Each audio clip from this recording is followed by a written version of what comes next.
ফিলিস্তিন সঙ্গে যুদ্ধের পর এবার লেবাননের সাথে সম্পর্ক উত্তপ্ত হচ্ছে ইসরায়েলের। দুই দেশের মধ্যে হামলা পাল্টা হামলা চলছে। এমন পরিস্থিতিতে লেবাননে হামলার ভয়ঙ্কর পরিণতি জানিয়েছেন ইরানের ভারপ্রাপ্ত পররাষ্ট্রমন্ত্রী আলী বাকেরি কানি। বৃহস্পতিবার 4 জুলাই জেরুজালেম পোস্টের এক প্রতিবেদনে এই তথ্য জানানো হয়েছে। আলী বাকেরি বলেন, ইসরায়েল লেবাননের আগ্রাসন শুরু হলে যুদ্ধক্ষেত্র তাদের জন্য জাহান্নামে পরিণত হবে। তারা আর সেখান থেকে বের হতে পারবে না। বুধবার ইরানের মন্ত্রিসভার সাপ্তাহিক বৈঠকের মধ্যে এক বিরতিতে সংবাদ সম্মেলনে তিনি একথা বলেন। ইসরায়েল সরকার সম্প্রতি লেবাননের প্রতিরোধ যোদ্ধা হিজবুল্লাহর বিরুদ্ধে সর্বাত্মক যুদ্ধ করার হুমকি দিয়েছে। বিষয়টি নিয়ে দুপক্ষের মধ্যে তুমুল উত্তেজনা চলছে।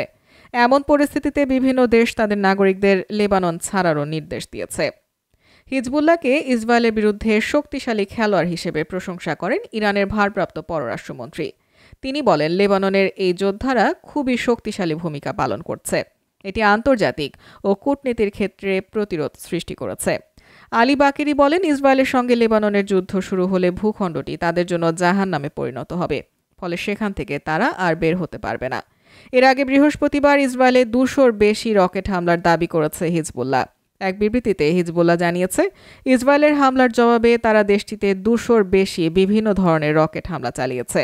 গোলান মালভূমিতে ইসরায়েলের 5টি ঘাঁটিতে এই হামলা চালানো হয়েছে।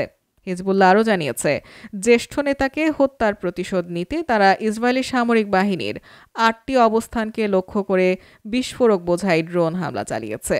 গোলান মালভূমি সহ সীমান্তবর্তী এলাকার ইসরায়েলি ঘাঁটিতে এই হামলা চালানো হয়েছে বলেও জানিয়েছে গোষ্ঠীটি।